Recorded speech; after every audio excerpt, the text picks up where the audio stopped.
Hello guys, welcome to Astroway. आज के इस वीडियो में मैं आपके साथ जेमिनी एस्ट्रोलॉजी के थ्रू मैरिज टाइम को कैसे फाइंड आउट कर सकते हैं वो शेयर करने जा रहा हूँ। मैंने पिछली वीडियोस में जितनी भी टेक्निक शेयर की थी, सारे टेक्निक्स को कंबाइन करके इस वीडियो में अपलोड कर रहा हूँ। सबसे पहले हमें फाइंड आउट करना है कि उपद लग्न किस साइन में फॉल कर रहा है। जैसा कि हम देख सकते हैं कि हमारा 12th हाउस का लॉर्ड मार्स बन रहा है, जो कि लग्न में जाके बैठा हुआ है। 12th हाउस से 2 हाउसेस अवे जाके बैठा हुआ है, तो हमारा जो उपद लग्न है वो फॉल करेगा जेमिनाई में। अब हमें फाइंड आउट करना है कि हमारा दारापद किस साइन में फॉल कर रहा है। जैसा कि हम देख सकते हैं कि हमारा जो 7th हाउस है उसका लॉर्ड मार्स बन रहा है, जो कि 1st हाउस में जाके बैठा हुआ है। अब हमें मार्स से 7 हाउस काउंट करना है। 1 2 3 4 5 6 7, यानी कि हम फिर से 7th हाउस पे ही पहुंच जाते हैं। ऐसा केस जब भी होता है तो हमें फिर उस हाउस से 10 हाउस काउंट करना पड़ता है, तब जाके हम दारापद को फाइंड आउट करते हैं। 1 2 3 4 5 6 7 8 9 एंड 10। तो जो हमारा दारापद है वो फॉल कर रहा है लियो साइन में। अब हमें देखना है कि हमारा जो दरकारक है, यानी कि प्लैनेट जिसकी सबसे कम डिग्री है, वो किस साइन में फॉल कर रहा है। जैसा कि आप देख सकते हैं कि सैटर्न की डिग्री सबसे कम है, 4 डिग्री 23 मिनट्स। वो फॉल कर रहा है लिब्रा साइन में। अब हमें देखना है कि हमारा जो दर कारक है वो नवांश में कहाँ पे फॉल कर रहा है। तो जैसा कि हम देख सकते हैं कि वो स्कॉर्पियन नवांश में फॉल कर रहा है। ये सारे जो हमारे साइन हैं, इनकी जब भी चरदशा आएगी तो मैरिज टाइम फेवरेबल रहेगा। इसके साथ ही साथ हमें जो भी साइन इन साइंस के अपोजिट आ रहा है, यानी कि 1-7 एक्सिस में फॉल कर रहा है, वो भी मैरिज के लिए फेवरेबल होता है। क्योंकि हमारा उपद लग्न जेमिनाई में था, क्योंकि हमारा जो 12th हाउस लॉर्ड है वो 12th हाउस से 2 हाउस अवे गया था, एंड जब हम मार्स से 2 हाउस काउंट करते हैं तो फिर हम जेमिनाई में आते हैं। तो जेमिनाई के साथ साथ सेजिटेरियस भी जो है वो मैरिज के लिए फेवरेबल है, क्योंकि ये 1-7 एक्सिस में फॉल कर रहे हैं।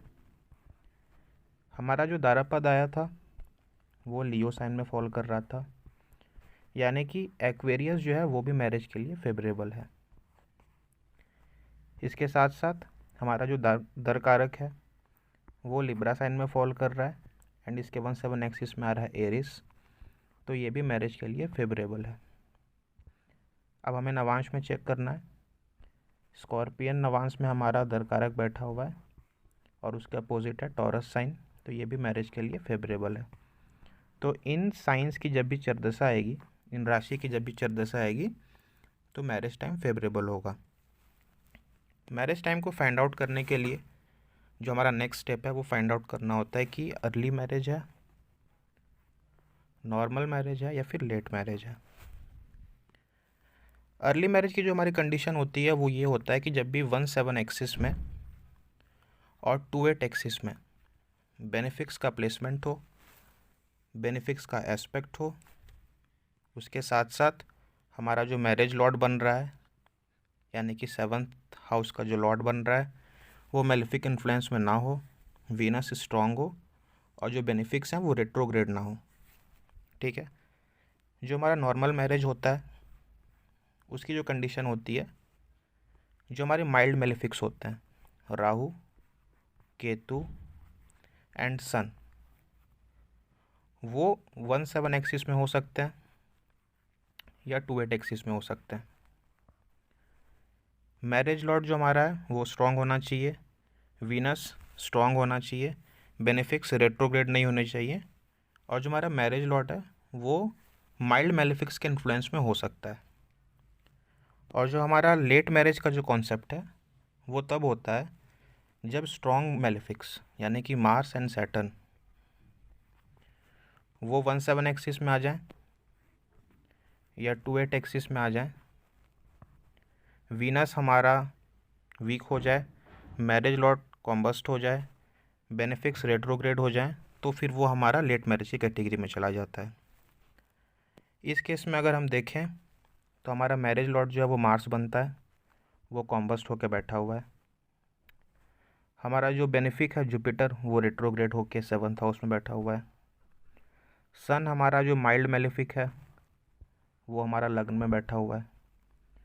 2/8 एक्सिस में राहु केतु का इन्फ्लुएंस है एंड प्लेसमेंट भी है। तो जितने भी कंडीशंस हैं, हमारा जो वीनस है वो भी एनिमी साइन में बैठा हुआ है। तो हमारे जितने भी कंडीशंस हैं ये लेट मैरिज को ही शो कर रहा है। एट द सेम टाइम हमारा जो मैरिज हाउस है वो पाप कर्तरी योग में है, यानी कि एक मेलेफिक 6th हाउस में भी है और एक मेलेफिक 8th हाउस में भी है। तो ये जो हॉरोस्कोप है वो लेट मैरिज की कैटेगरी में आता है, यानी कि 26 to 30। ये डिपेंड करता है कि आप किस प्लेस से बिलोंग करते हैं, वहाँ पे क्या क्राइटेरिया है, किस एज ग्रुप में आप किस मैरिज को फिट करते हैं, अर्ली मैरिज, नॉर्मल मैरिज और लेट मैरिज को। ये जिस प्लेस से आते हैं वहाँ पे 26 to 30 लेट मैरिज के अंदर आती है। इनकी जो मैरिज हुई थी वो जब 28 ईयर्स के थे उस टाइम पे हुई थी, यानी कि 2011 ऑन 28 नवंबर। जैसा कि हमने पहले ही फाइंड आउट कर लिया था कि ये जो हॉरोस्कोप है वो लेट मैरिज की कैटेगरी में फॉल कर रहा है, यानी कि 26 to 30 में। उस टाइम पे सेजिटेरियस की महादशा चल रही थी एंड सेजिटेरियस की अंतर्दशा चल रही थी। अब हमें ये फाइंड आउट करना है कि सेजिटेरियस की महादशा में मैरिज क्यों हुई।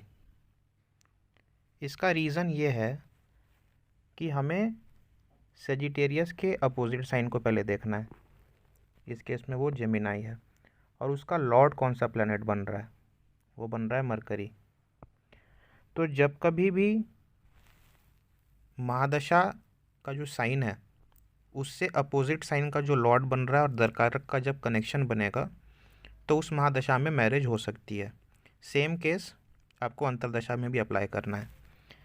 इस केस में मरकरी हमारा फिक्स्ड साइन में है एंड सैटर्न हमारा मूवेबल साइन में, दोनों का एस्पेक्ट रिलेशन बन रहा है। दैट्स वाई सजिटेरियस की महादशा में मैरिज पॉसिबल थी। जैसा कि हमने पहले ही फाइंड आउट किया था कि जो हमारा उपपद लग्न है वो जेमिनाई में फॉल कर रहा है और उसका जो अपोजिट साइन है वो सेजिटेरियस है, तो इस केस में मैरिज पॉसिबल थी।